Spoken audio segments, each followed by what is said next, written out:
Hello friends and welcome back again to my YouTube channel Study with Ela। तो आज की video में हम क्लास 6 की हनीसकल बुक का second lesson how the dog found himself a new master start करेंगे। तो मैं आपको इस चैप्टर को अच्छे से हिंदी में एक्सप्लेन करूँगी और साथ ही जो भी डिफ़िकल्ट वर्ड्स आएंगे उनके मीनिंग भी बताऊँगी। तो चलिए स्टार्ट करते हैं। Dogs were once their own masters and lived the way wolves do, in freedom, until a dog was born who was ill pleased with this way of life। तो dogs पहले कैसे थे? वर देयर ओन मास्टर्स, यानी वो पहले अपने खुद के मालिक थे। And lived the way Wolves do, और कैसे जीते थे, कैसे रहते थे? बिल्कुल ऐसे जैसे वुल्व्स रहती है, इन फ्रीडम यानी आज़ादी से। तो जो वुल्व्स हैं वो कैसे रहती हैं? वो बिल्कुल फ्रीडम यानी आज़ादी से रहती हैं। वो अपना खाना खुद ढूंढती हैं, अपना शिकार खुद करती हैं। तो ऐसे ही पहले डॉग्स रहते थे। Until a dog was born who was ill pleased, जब तक एक डॉग पैदा नहीं हुआ जो कि इल प्लीज था यानी अनहैप्पी था, ना खुश था इस तरह की ज़िंदगी से। He was sick and tired of wandering about by himself, looking for food and being frightened of those who were stronger than he। तो एक बार एक ऐसा डॉग पैदा हुआ जो कि इस तरह के लाइफस्टाइल से, इस तरह की ज़िंदगी से अनहैप्पी था, नाखुश था। वो सिक, ही वॉज सिक यानी वो बीमार था। एंड टायर्ड ऑफ वेंडरिंग यानी वो थक गया था इधर उधर घूम के। लुकिंग फॉर फूड, खाना ढूंढकर। और वो उनसे फ्राइटेंड यानी डरता था, जो कि उससे ज़्यादा स्ट्रॉन्गर यानी ताकतवर थे। अब आगे देखते हैं कि उसने क्या डिसाइड किया, उसने क्या चेंजेस किए।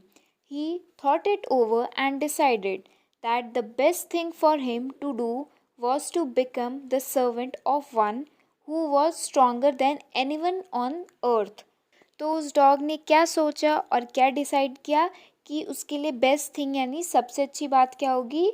To do was to become the servant, यानी वो किसी का सर्वेंट बन जाए। और किसका सर्वेंट बन जाए? One who was stronger then any one on earth, उसका बन जाए जो इस धरती पर, इस अर्थ पर सबसे ज़्यादा स्ट्रॉन्गर यानी ताकतवर है। And he set out to find such a master.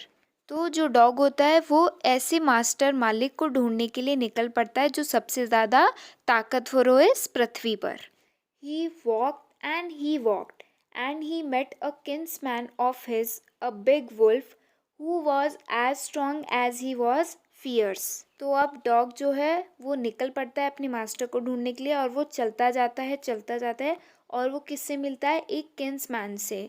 तो किन्समैन कौन होता है? हम उन्हें बोल सकते हैं जिनसे हमारा कोई ब्लड रिलेशन हो, या फिर हम बोल सकते हैं रिश्तेदार।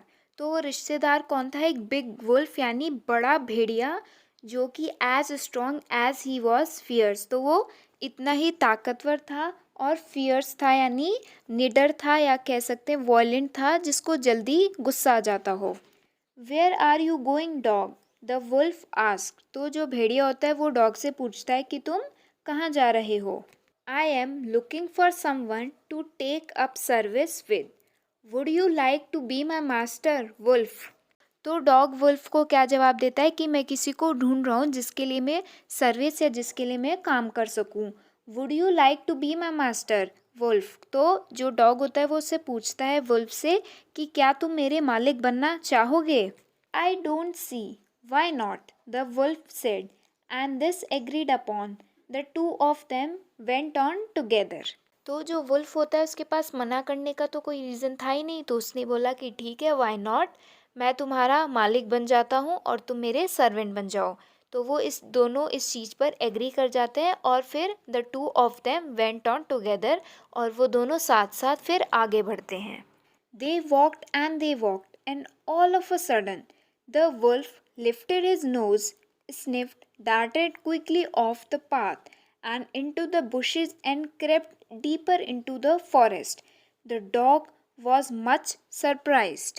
तो जो डॉग और वुल्फ होते हैं वो चलते जाते हैं, चलते जाते हैं। ऑल ऑफ अ सडन यानी अचानक से जो भेड़िया होता है वो अपनी नाक उठाता है, लिफ्ट करता है, एंड स्निफ्ट करता है यानी सूंघता है, और darted quickly of the path यानी वो तेज तेज चल के झाड़ियों में, बुशेस में घुस जाता है, छुप जाता है। और जो डॉग होता है वो एकदम सरप्राइज यानी आश्चर्यचकित रह जाता है। What comes over you master, he asked. What has frightened you so. तो जो डॉग होता है वो अपने मालिक से पूछता है कि आपको अचानक से क्या हो गया, आपको इतना किस चीज़ ने डरा दिया कि आप झाड़ियों में छिप गए। Can't you see there is a bear out there and he might eat up both of us, you and me. तो जो भेड़िया होता है वो बोलता है कि क्या तुम्हें दिख नहीं रहा है कि बाहर एक भालू है, वो तुम्हें और मुझे दोनों को खा जाएगा। Seeing that the bear was stronger than the wolf, the dog decided to take up service with him, and he left the wolf and asked the bear to be his master.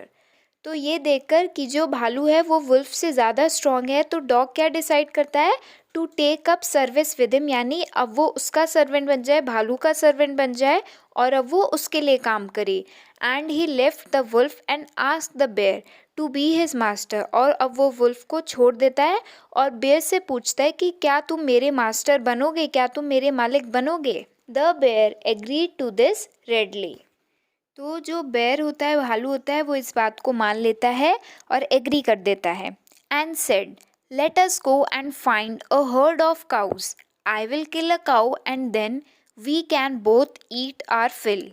उसके बाद भालू बोलता है late us गो, यानी चलो चलते हैं, and find a herd of cows, यानी गाय के हर्ड मतलब झुंड को ढूंढते हैं।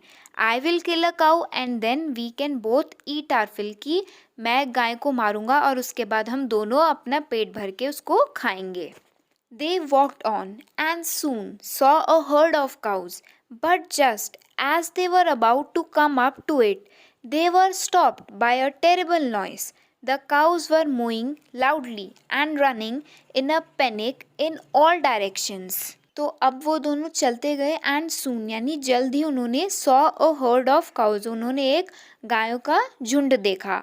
But just as they were about to come up to it, यानी जैसे ही वो उस गायों के झुंड के पास पहुंचने वाले थे, वो एक टेरिबल नॉइस यानी भयानक शोर की वजह से रुक गए।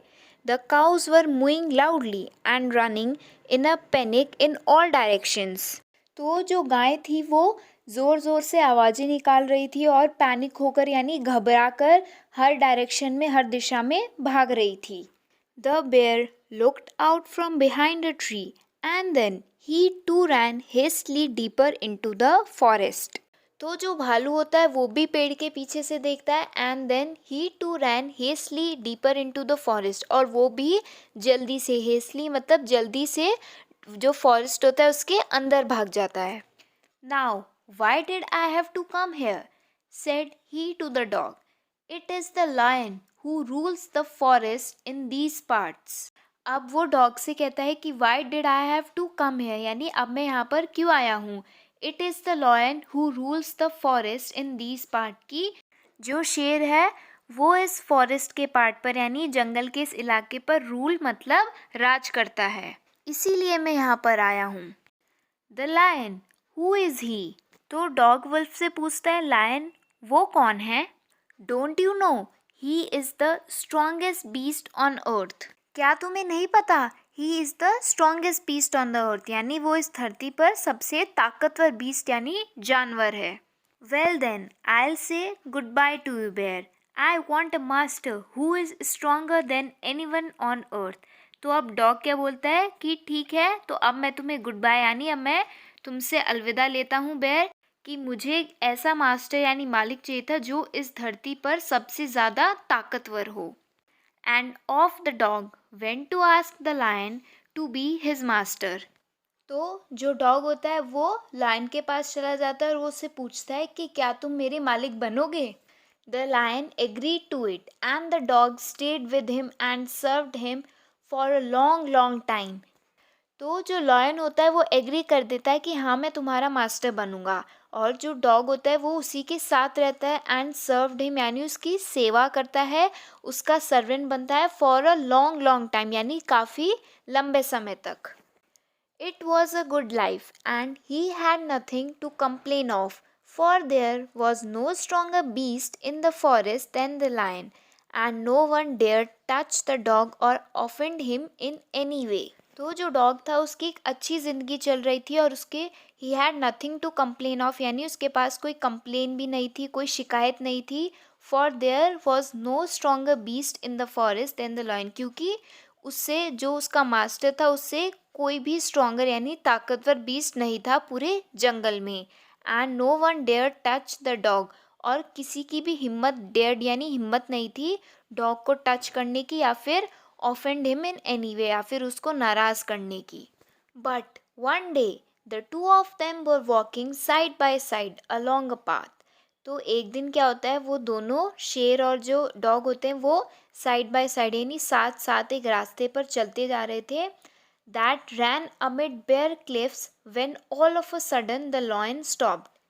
तो रैन अमिड बेयर क्लिफ्स यानी चट्टान, क्लिफ यानी चट्टान, तो चट्टान के बीच के रास्ते से वो जा रहे थे दोनों। When all of a sudden, कि अचानक से जो लॉयन होता है वो रुक जाता है। He gave a great roar and struck the ground angrily with his paw with such force that a hole formed there.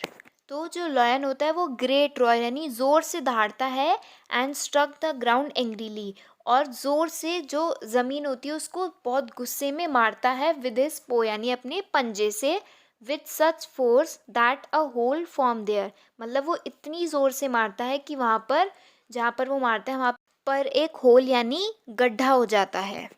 Then he began to back away very quietly, उसके बाद वो चुपचाप वो पीछे जाने लगता है। What is it master, is anything wrong, ask the dog surprised. तो जो डॉग होता है वो एकदम सरप्राइज यानी हैरान होके पूछता है कि व्हाट इज़ इट मास्टर, कि क्या हुआ मास्टर, इज़ एनीथिंग रॉन्ग, कि क्या कुछ गलत या गड़बड़ है। I smell a man coming this way, the lion said, we had better run for it or we'll be in trouble. तो लायन बोलता है कि मैंने भी स्मेल किया है कि इस तरफ एक आदमी आ रहा है, कि we had better run for it यानी हमें यहाँ से भाग जाना चाहिए, और वील बी इन ट्रबल, नहीं तो हम मुसीबत में होंगे, ट्रबल में होंगे। Oh well, then I'll say goodbye to you, lion. I want a master who is stronger than anyone on earth. तो डॉग बोलता है कि ठीक है, तो अब मुझे तुम्हें गुड बाय यानी अलविदा कहना चाहिए, क्योंकि मुझे एक ऐसा मास्टर यानी मालिक चाहिए जो इस दुनिया में, इस धरती पर सबसे ज़्यादा ताकतवर हो। And off the dog went to join the man and he stayed with him and served him faithfully. तो अब जो डॉग होता है वो किसको ज्वाइन कर लेता है, वो मैन को ज्वाइन कर लेता है, and he stayed with him, और वो उसके साथ रहता है, एंड सर्व्ड हिम फेथफुली यानी वो उसकी सेवा करता है, फेथफुली यानी पूरी लॉयल्टी से, पूरी वफादारी से। This happened long long ago, but to this day the dog is man's most loyal servant and knows no other master. तो ये बहुत बहुत पहले हुआ, पर आज तक भी जो डॉग है वो मैन का मोस्ट लॉयल सर्वेंट यानी सबसे वफादार है, and knows no other master, और वो किसी और मालिक को नहीं जानता, क्योंकि वो सिर्फ ये जानते हैं कि इस धरती पर जो सबसे स्ट्रॉन्गेस्ट है वो है मैन।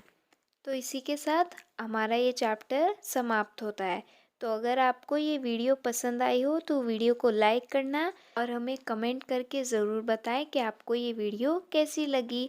मिलते हैं अपनी नेक्स्ट वीडियो में। Thanks for watching this video.